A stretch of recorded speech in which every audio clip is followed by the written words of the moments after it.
watching this free video tutorial from roughness.com. If you are interested in learning Arnold 5 for Cinema 4D fundamentally, please make sure to check out our Ultimate Introduction to Arnold 5 for Cinema 4D course, which is a massive 10-hour long course in which we explore all the aspects of Arnold for Cinema 4D thoroughly.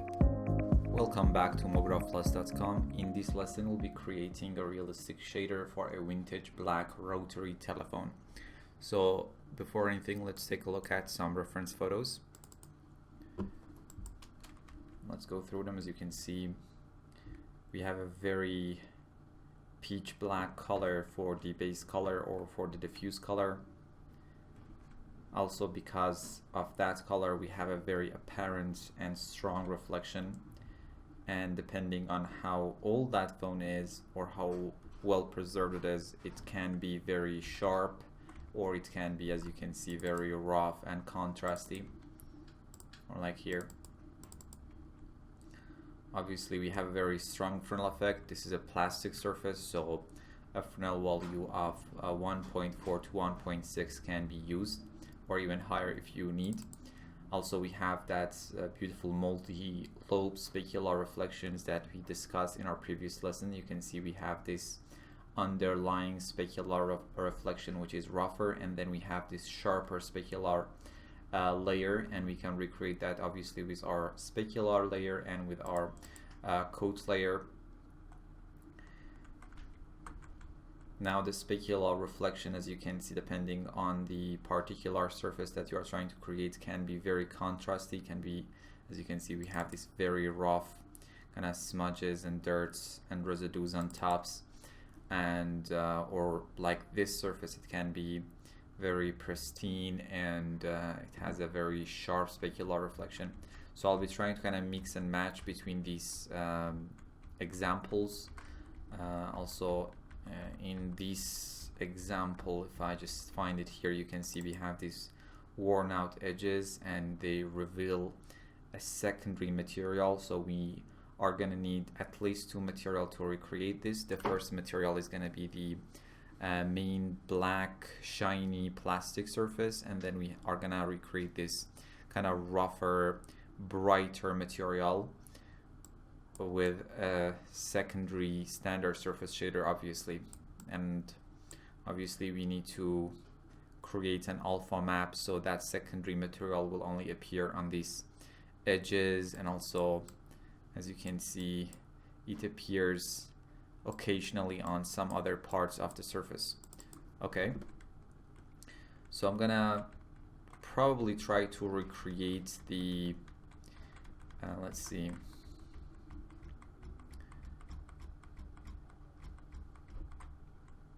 so for the specular reflection and for the specular weight and roughness and the coat values, we're going to be using this image for the reference, and obviously also I'm gonna be using this image to also add some of these worn out edges. So let's get started. Okay, this is the scene that we are going to be working with. For the lighting, I have this Arnold sky, which basically are referencing this image here. If I open it up, and we are using this HDRI image from the masteringcgi.com.au. Okay, if I just actually get out of the camera, you can probably see the HDRI that we are using. It has some nice highlights, so it appears really nicely on the reflections. Okay, get back to the camera. Also, I have this secondary light. Again, if I come out of the camera, this is the second quad light that we have, and it doesn't have any diffuse contribution. We just use this basically to add some specular highlights. So if I just get back to the camera here, and let's get started. Okay, so let me create a new standard surface shader. Let's apply the standard surface shader to this phone and middle click on it to open its network. Also, as you can see in the shader network, if I just make a bit more space, I have detached the material preview, so we have a bit more space, and also the shader list also is disabled, so we have also a bit more kind of space to work with. We just use the control tab to actually add the shaders that we want. So I'm gonna disable the shader list as well and just make more space here. Okay. Now in the standard surface shader, as I mentioned, we need a pitch black color. So if I go to my RGB tab, probably a value of 8 for RGB. The base weight, let's set it to 1. The specular weight can be very high, as I mentioned, and as you saw, the reflections were very strong on those surfaces, but probably something like 0.8. Now for the specular roughness, we can probably use something like 0.2, a bit rougher compared to what we're going to have in our coat layer, which is going to be a sharper reflection. Also, please make sure to watch our ultimate introduction to Arnold 5 for Cinema 4D course on our website mographplus.com, because there I explain all the fundamentals of the standard surface shader and shading in Arnold for Cinema 4D in general.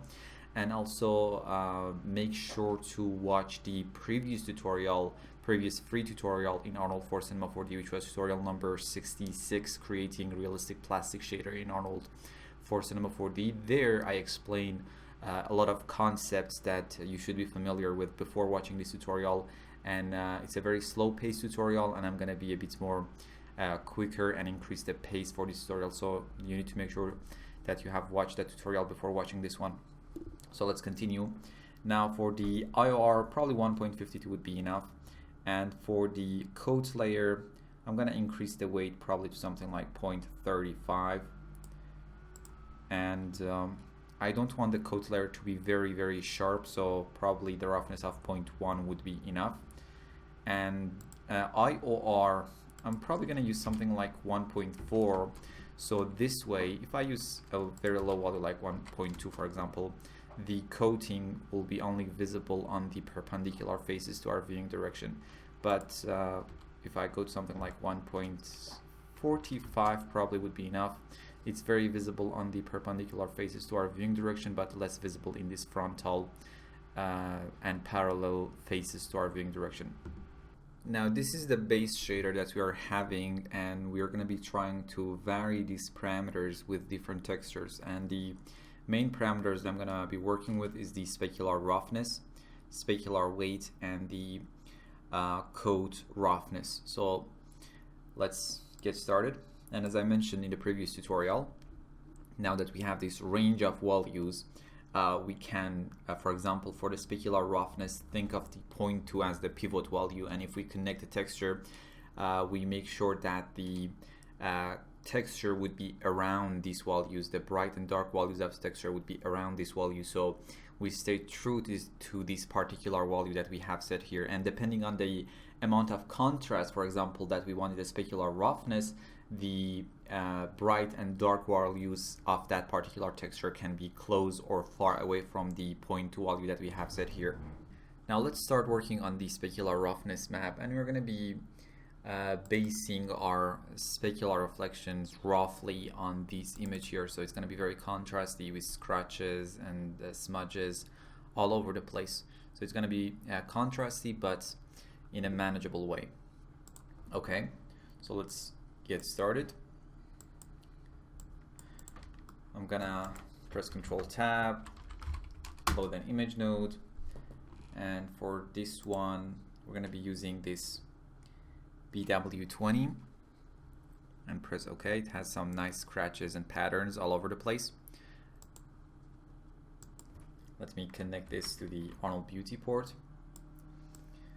Now obviously this map needs to be inverted because the scratches and these basically details are in black, and we want them in white, because if you connect this texture directly to the specular roughness right now, these scratches and details will be sharper and the rest of the shader will be very rough, the parts that are white. So we're gonna need the majority of the shader to be black and these details to be white, so they cause these specular reflections to be rougher in those detailed areas. So select the map that you have, press Ctrl Tab, look for complement or an invert node, and as you can see we have inverted the map. And what I'm gonna do, obviously the roughness is about 0.2 and the values on this map are from 0 to 1, right? So we need to basically make sure that the values that we have here are close to this 0.2 value or based on this value here. So let's use a RAM float node and connect the output of the complement to the input of the RAM float node. Now let's take a look, Alt W and V. For the RAM float node, the darker values would be around 0.15 and the bright values would be about 0.3 or 35, something like that. So this is the first layer of our specular roughness map. Then for the second layer, I'm going to use another image here. This time this BW38. Let's connect it to the Arnold beauty port. Let me just set the scale to about 2 and 2, so just a bit more repetition. The same thing with this texture, we have it here, so we need to actually complement or invert the map so we get these dark spots in white. So complement, and finally another RAM float node to make sure the range of the values are the ones that we want. So connect the output of the RAM float node to the input of the output of the complement, the input of the RAM float node. And let me just make these very bright spots a bit darker so they wouldn't be very rough on our specular reflection. So probably something like 0.4. Just make it a round value here. And this is our second layer. So we're gonna be, this is our first layer, then you're gonna be adding this second layer on top of this first layer, and finally, just to have a bit more of those high frequency details and smaller scratches and dots, I'm gonna be loading another image, and this time we're gonna be using this dust01. Let me connect it here, and let me just try offsetting it a bit.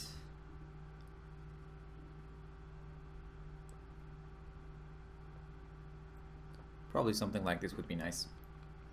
And because the details of these textures and the dots and spots are in bright colors, we don't need to use any complement or invert. We can simply just add this on top of our previous layers. So now let's combine this texture. Obviously you can do all of these steps in software like Photoshop and create your perfect texture for your specular roughness, for example, in Photoshop if you wanted to, but this way it's a bit more procedural. You can change the textures and their values anytime we want. That's why I tend to do it here. So let's add a layer color and use the first map as layer 1, our second map as layer 2, and this final one as layer 3. Now if I connect this layer color to the Arnold beauty port, this is our first layer, this is our second layer, and this is our third layer. I'm gonna set the blending mode for layer 2 and 3 to add, and this is gonna be our final specular roughness map. So let me just connect this to the specular roughness and connect the standard surface shader to the Arnold beauty port. Let's just set the scale to something like 100 so we can see the map a bit better.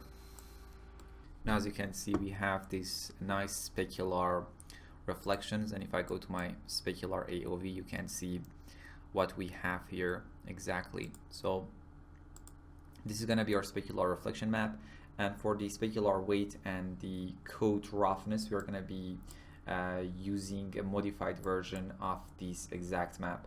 And also, as you can see, I have this AOV, so if you go to your render settings, Arnold render, under AOVs, you can see I have this coat and specular and diffuse AOVs. So make sure you also have these AOVs so you can also see these AOVs and these passes while you work on your shader.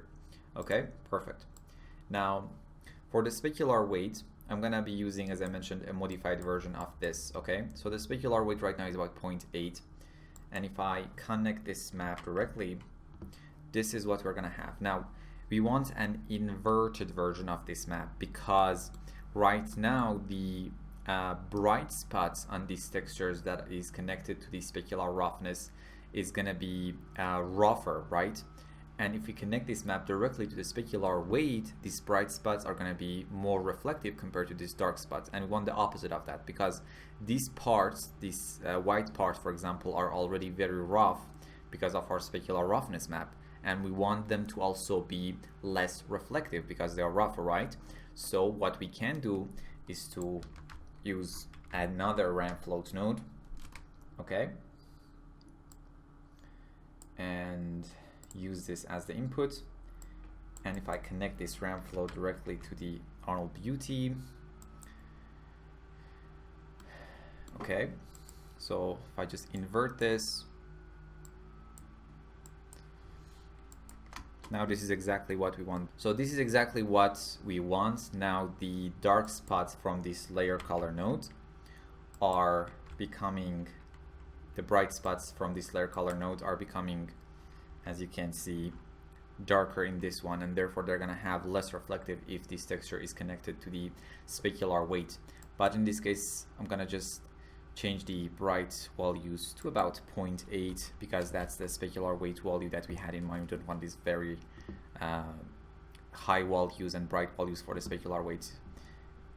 So let me just connect that to the specular weight. Okay. And finally, for the coat roughness, if I take a look at the standard surface shader, you can see the coat roughness is 0.1 compared to the specular roughness that was about 0.2. So we need to basically connect a darker version of this layer color node to the coat roughness. Okay, so instead of a ramp float node, this time I'm going to be actually using a range node. It's doing the same thing, but just another node. Maybe it's a bit easier for some people. So let's connect that, and in the range, if I just connect this directly, the input that's coming from this layer color node is from 0 to 1, and because we want a darker version, we can actually decrease the output max, probably to something like 0.5, or in this case, I'm gonna try 0.3. So now this can be connected to our coat roughness, and the standard surface shader can be connected to our Arnold Beauty port, and now we can take a look at what we have here. Okay folks, so this is what we get, and if I take a look at my specular and my coat layer, you can see these very subtle variations that are going to add a lot, and that's our specular, and that's our diffuse specular and coat contributions. Okay, now the last thing that we need to do for this material is obviously working on a bump mapping before going and working on our second material for the edges. So now one thing that I want to mention is that in real world what's happening is that these indents, these scratches, they are basically coming from, if you want to say, the same texture, the same pattern. For example, if there is this scratch here, it's going to be in the bump mapping, it's going to be a bit obviously indented compared to the rest of the surface. It's going to be less reflective, it's going to be a bit rougher. So what we can do is to use the same texture or the same set of textures with just some slight modifications to be used as our specular roughness, specular weight, coat roughness, coat weight, bump maps. And this way we are basically making sure that the pattern stays true, and when there is an indent there is going to be less reflection and rougher reflections. So we're going to be doing that with our bump mapping here, okay? So let's work on the bump map. We're going to be using the same 3 textures here for our bump map, and also a noise, another thing that hopefully we can find in these examples. You can see how these highlights are kind of tend to be a bit wavy, and that's literally means that the surface isn't even, the surface isn't quite perfect, isn't quite straight. So as you can see, the reflections are having this waving to them, and if you want to learn more about this, you can check out our previous tutorial number 66 on our YouTube channel, where we explain these concepts a lot more in depth. And in this case, I want to actually use also a layer of noise in our bump map to basically replicate this unevenness, this kind of bigger unevenness on the surface, this kind of distortion on the surface. So let's try that. So first of all, we obviously need a bump 2D node. Okay, and let me just make a bit more space here. I'm going to be using this image, which is the first image in our specular roughness map, as the first layer. Okay, so let me also add a layer color node. So this is going to be our first layer, and this image, which is the second image in our specular roughness map, I'm going to be directly connecting it to the layer 2 of our layer color that's going to be connected to the bump map input of the bump 2D node. And the reason I connect them directly is because right now, if I just connect this layer color node here, we want these scratches and these details to be black, and therefore cause indents in the bump mapping. That's why we don't connect the inverted version of this texture. We want these details and scratches and dots and spots to be darker.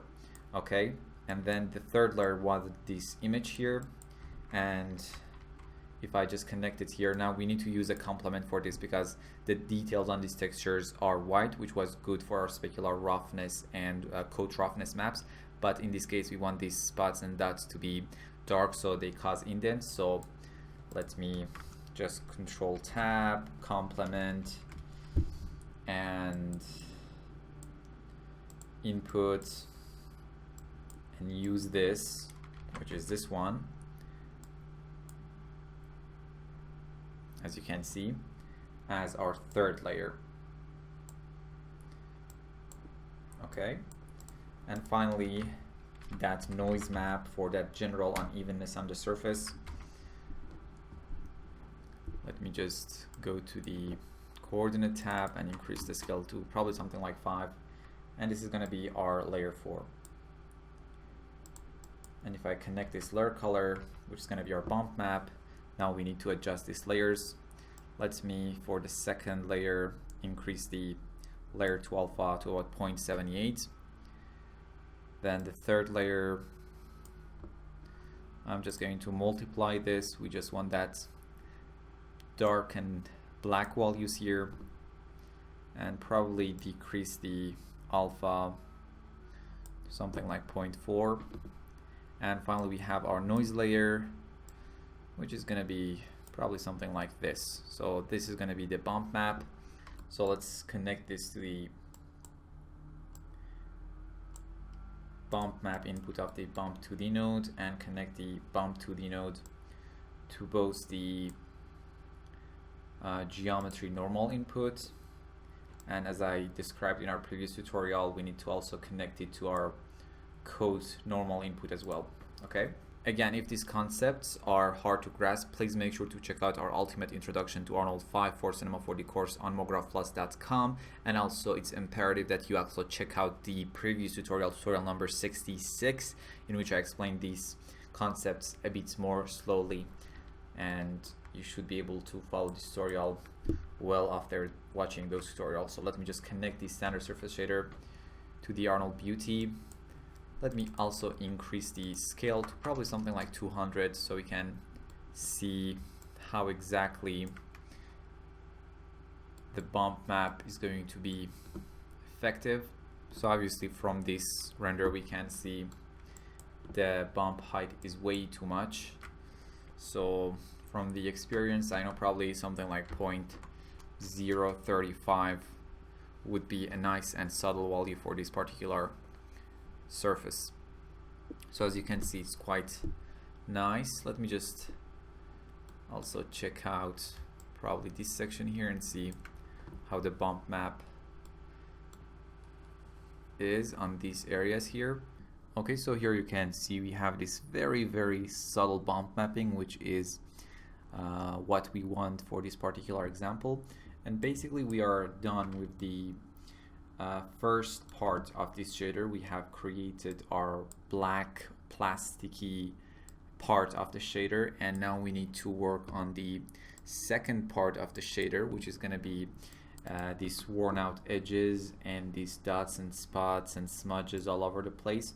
And for these particular parts, the color values is a bit more important than the specular and the coat values, and we're going to be working on that. And also, after we created the material, which is going to be a very simple material, we need to create a fairly complex alpha map. So this particular shader will only appear on these edges and also in some of the other parts. As you can see, it's on the edges on these convex areas of the surface. So we need to recreate that alpha map so that shader will appear only in these specific spots on the surface.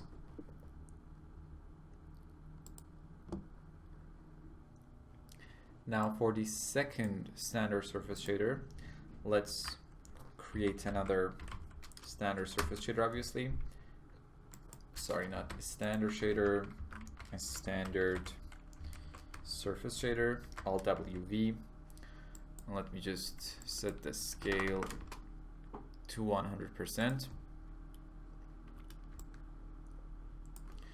Now the base weight, I'm gonna set it to 1.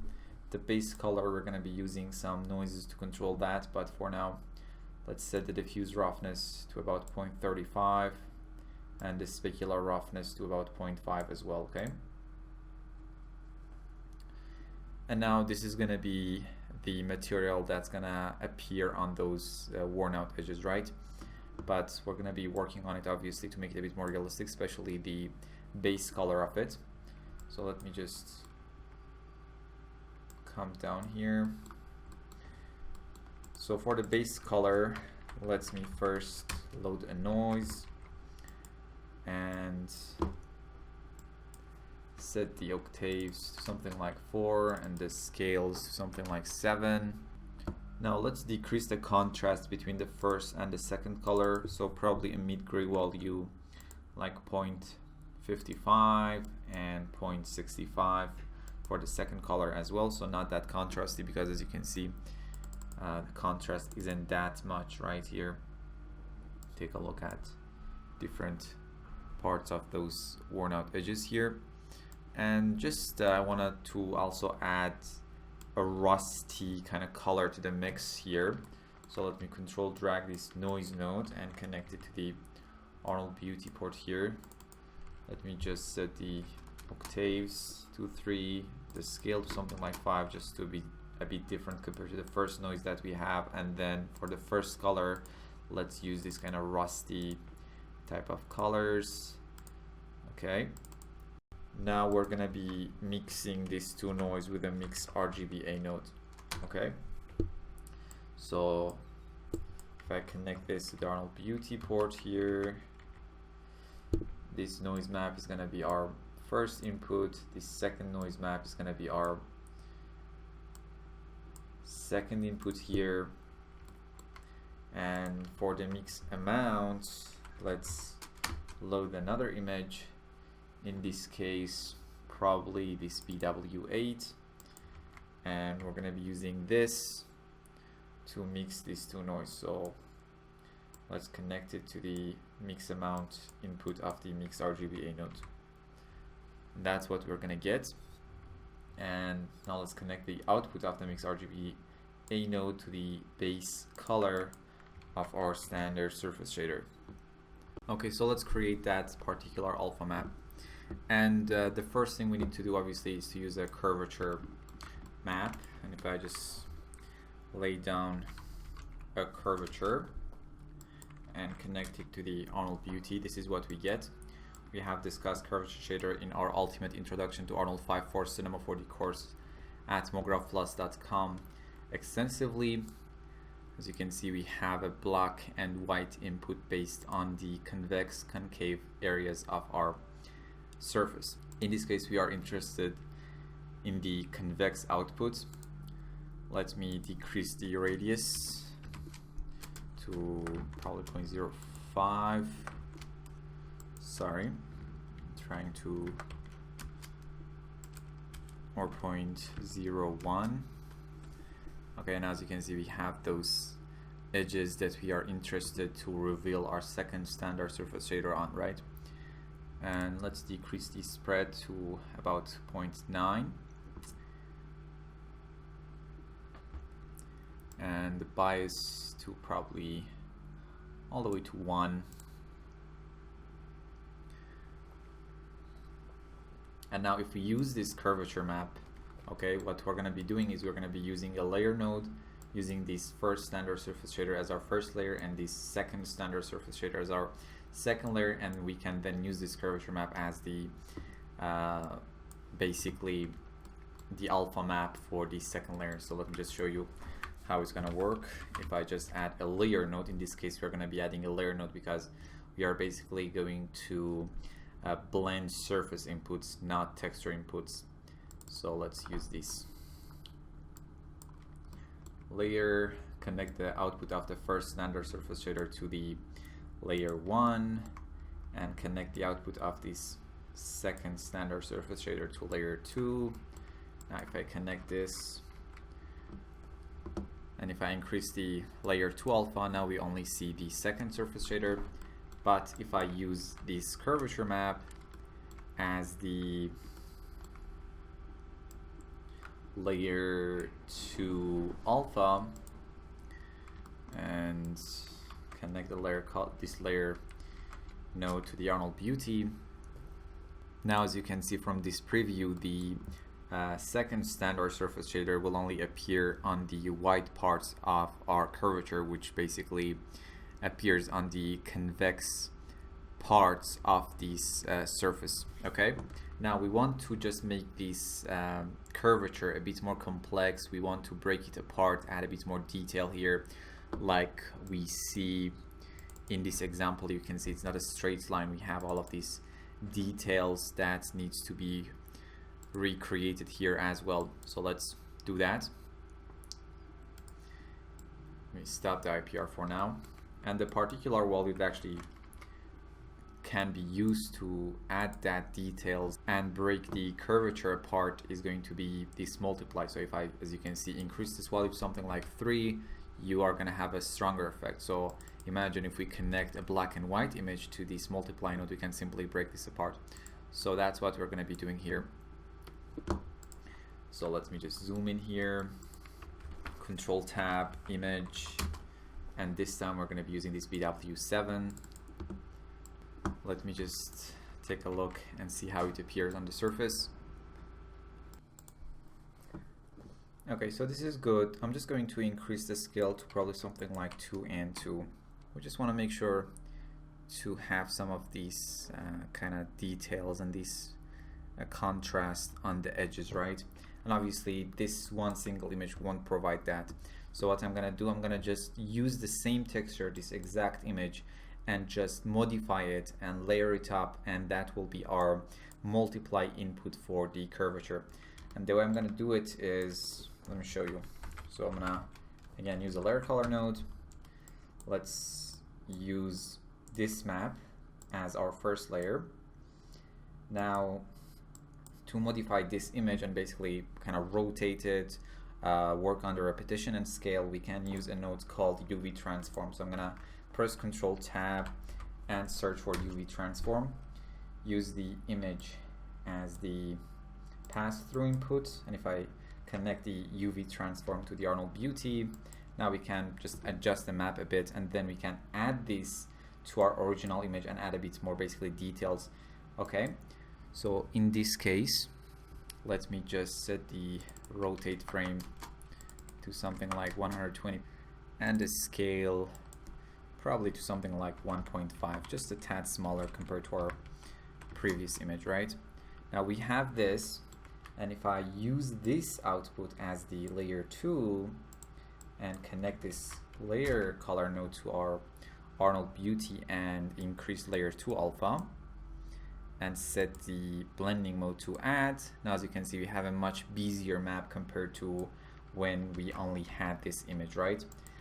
Now if we add a bit more of these UV transform nodes and layer it up a bit more, we're gonna have a bit more busier and a bit more complex map, and hopefully we can create something similar to this. Okay, so let me just control drag this UV transform, use this image as the pass through, and for this one let's set the rotate frame maybe to something like 200 and repeat value to something like 2, and another UV transform maybe, and for this one let's go to something like 85, and now let's use them as layer 3 and layer 4 and change the blending mode to add. Okay, now we get this very complex and busy map, and if I connect that to the multiply here and connect the curvature to the Arnold Beauty port, as you can see we have broken up that perfect straight line that the curvature map gave us. But another thing that I want to actually add a bit more variation to is the radius value. Right now we have this very straight line which is not very interesting, and if I increase the radius, let's say to something like 0.03, obviously we're gonna expand that radius. But if we control this radius value with a black and white texture, we can actually have a bit more natural pattern compared to this straight line that we have right now. So for that, let me use Control Tab and load another image again, and this time probably something busy with a bit more contrast, probably something like this, and let me just connect this and set the scale values to probably 3 and 3, and a color correct node. And the reason I'm going to be using color correct node, you can see the radius value that we have set up is 0.1, so it's a very low value. And if I connect this image directly to the radius inputs, because these values are very big, we are basically not even close to the range of the 0.01 that we have defined in our radius. So we are going to be using a color correct node, or obviously you can use a ramp floats node if you wanted to, or range node, to kind of make these values a bit closer to the radius value of 0.01 that we had before. And you can simply make this bright values a bit darker and from 1 to a lower value. So if I use a multiply of something like 10%, now we're gonna have a very darker texture. And if we connect this to the radius input of the curvature, you can see now we have a bit more, as you can see, it's quite nicer. We don't get that very straight lines. It's much closer to this right now compared to what we had before. Now we have a part of that alpha map that I was talking about, but what I want to add right now is just some of these, as you can see, smudges and dirts and residues on the surface, not on the edges but on the surface. So let's kind of add that very quickly. So we have this curvature map. I'm gonna load another image, this time probably something like this BW41, and let me just escape, so it won't be connected to anything. If I connect this directly to the Arnold Beauty port, let me just offset it a tad.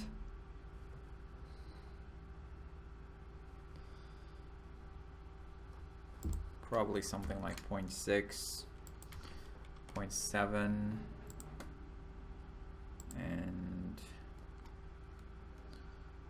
just trying to, probably something like this would be nice. Okay, now simply another layer color node, use this curvature as the first input, use this image as the second input, or layer 2, connect this layer color to the Arnold Beauty, increase the layer to alpha, and change the blending mode to add. Okay, now that we have this, we can use the output of this layer color node to the layer 2 alpha. Okay, so let me just layer 2 alpha, sorry, it's connected here. So this is going to be our layer 2 alpha here, and if I connect this, we're going to have that combination that we hoped for.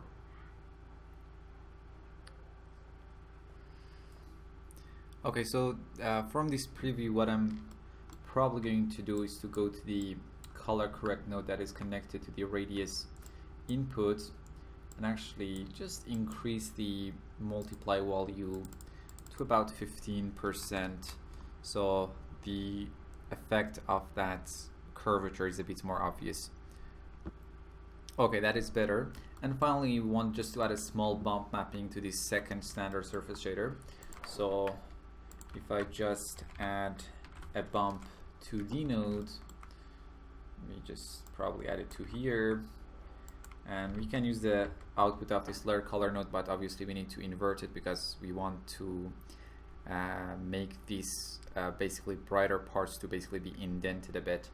So again, use a complement, convert the output of the layer color to here. So this is the map we're going to be having, and the output of this to the bump map input of the bump 2D node. Okay, and now let's probably use something like 0.05 for the bump map height, and now connect the output of the bump map to the geometry normal input of the standard surface shader. Okay, and let's take a look at the results. Okay folks, so this is the current render that we have. I'm probably going to decrease the multiply value of the color correct map that controls the radius input of the curvature shader to probably something like 12%. I think 15 is a bit too much, as you can see. I think it's a bit unnatural. Let me just render this section here. Let's try something like 12.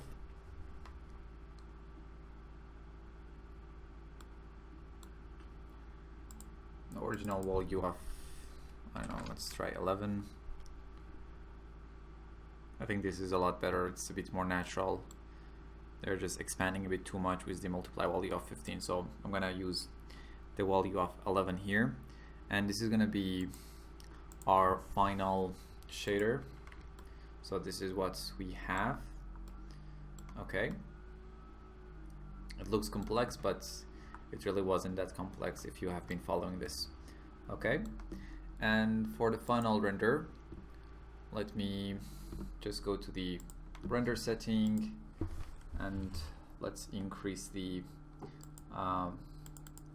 width and height values. For this render, I think I'm gonna just stay for this, but I'm gonna render a very high resolution image and show you that by the end of this lesson. But for this render, 1280 by 720 would be enough, and Let's increase our camera samples to 5 and diffuse and specular samples to 3.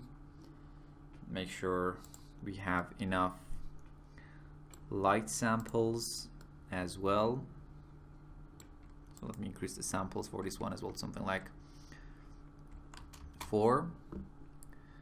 And let's render this and see what we're gonna get. Okay folks, so here is our final render, and obviously you can go ahead and adjust any parameter, texture or value that you want and come up with something a bit different, maybe a bit better. Also, if you find what you saw a bit hard to grasp, make sure to watch our ultimate introduction to Arnold 5 for Cinema 4D course, and definitely our previous tutorial in Arnold for Cinema 4D, which was tutorial number 66. You can find that on our YouTube channel, and you should be able to follow this video tutorial a lot better after that. So please like and share this video, and subscribe to our YouTube channel, and follow us on Facebook, Twitter and Vimeo, because we are going to be releasing a video tutorial like this every week. Thank you for watching, and I will see you in the next video. Thanks for watching this free video tutorial from mographplus.com. If you are interested in learning Arnold 5 for Cinema 4D fundamentally, please make sure to check out our ultimate introduction to Arnold 5 for Cinema 4D course, which is a massive 10-hour long course in which we explore all the aspects of Arnold for Cinema 4D thoroughly.